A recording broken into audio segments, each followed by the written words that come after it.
How to deal with a needy friend. Whether it's your BFF, a co-worker, or classmate, having a friend who seems to lean on you a little too much and too often can be frustrating and annoying. Not only is this kind of relationship unhealthy for you, it's not doing your friend any favors either. How can you stop your friend from making you his/her one and only? Steps. 1. Determine if your buddy is truly too dependent on you. Some indicators of dependency may include: during social situations, he/she likes to be absolutely stuck to your side. Do you go to a party together, but find that your friend won't mingle with others and is in every single conversation with you the entire night? Or does he/she always assume that when you're going out, he/she is always part of the group, even if you only want to go out with people from work, for example? Your friend's decision-making always has to involve your input. If you're being summoned to determine if, for example, the blue sweater or brown t-shirt is right for every evening, then your friend may be having trouble making decisions on his/her own and has come to rely too much on you stepping into the breach. Your friend opts to spend time with you versus pursuing a romantic relationship. Has your friend turned down dates or other events to hang out with you? Or does your friend constantly need your approval and/or advice about romantic connections? It seems that your friend requires a tremendous amount of your time on a daily basis. From lengthy phone calls to daily visits after work, you feel as if your friend is always there and you hardly have time to socialize with other friends and perhaps even with family members. 2. Change the dynamics of your relationship by mixing up your interactions. Perhaps the same old stale plans are turning the relationship into a co-dependent situation. Make your own plans and encourage your friend to make plans with other people. If you're joined at the hip, it may be time to branch out and do activities with others. Make plans with a friend you'd been meaning to have lunch with for months and then suggest your friend reconnect with old friends or someone new at work, for example. Mix up the schedule. If you hang out every Friday night, suggest instead having lunch on Sunday. If you get pushed back about not attending your usual Friday night gig, ask him/her if there's a friend out there he/she had been meaning to do something with, but hasn't had the time. Suggest that your friend invite the other friend out on Friday night. 3. Change your language. If you find that you are functioning too often as a we, create a verbal separation by talking about what you may be doing this weekend and ask what he/she has planned. Continue doing this instead of talking about what we'll be doing, creating a distance and confirming for your friend that you don't see him/her as part of all your social plans. 4. Become busy at work or within your personal life. Without sounding rude, let your friend know you have a busy week at work or numerous appointments in the coming weeks. Your friend will have to find something else to do or someone else to hang out with if you are tied up. Make genuine appointments and get items checked off your list. Don't lie, actually get those pesky appointments done. Not only will you help your friend find a little more independence, you'll get some nagging appointments off your list. Don't completely dodge your friend, but certainly don't make yourself available. Take your friend's calls, but cut down on phone time. Be polite and friendly, never be rude or curt in order to get your point across. However, make it clear that you need to get things done, and sometimes, just don't answer the call but let it go through to voicemail. Consider taking only a few days to a week off from the relationship. Don't go cold turkey and suddenly have no time for your friend for an entire month or longer.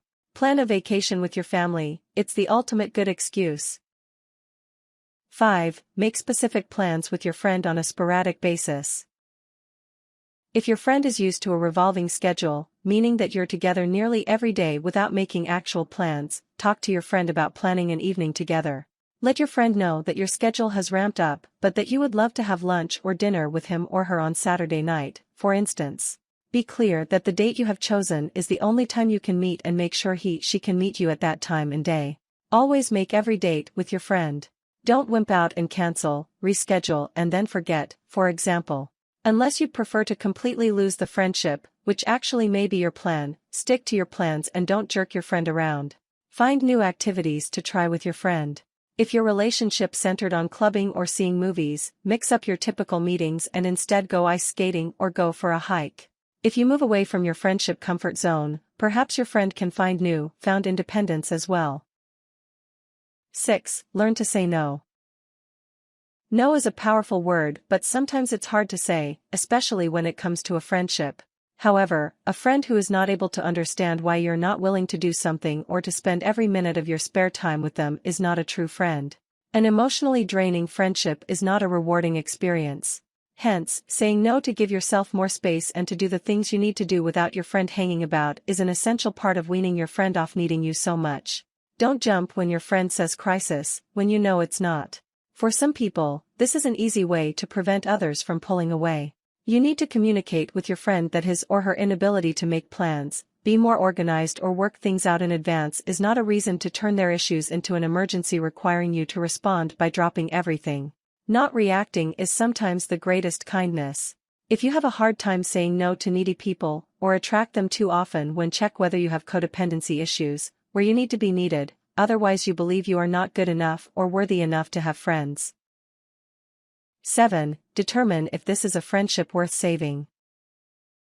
Are you spending too much time trying to help your friend through life or come away from every encounter feeling exhausted or depressed? If this relationship has become toxic, it may be time to cut ties. Consider your answers to the following. Do you feel dragged down and depressed by this friend? If it's constant doom and gloom emitting from this person, it may be time to suggest professional assistance. Your friend may be subconsciously using you as his or her therapist when instead he or she should be seeking true, professional help. Is this a one-sided relationship? After a conversation with this friend, do you feel as if you're simply there to listen? He or she gets out whatever is on his or her mind and then hangs up the phone or leaves the conversation. If the relationship seems to be only about your friend's issues and problems, it has become completely one-sided and most likely is not a true friendship. Does your friend seem to never be happy or satisfied? Does your friend seek your counsel or advice but never seems to be able to achieve peace or resolve a conflict? Or does it appear that your friend thrives on stress and complaining about issues she never makes a move to resolve? Does your friend make time for you when you are going through hard times or lend a shoulder to lean on? 8. Take it slow.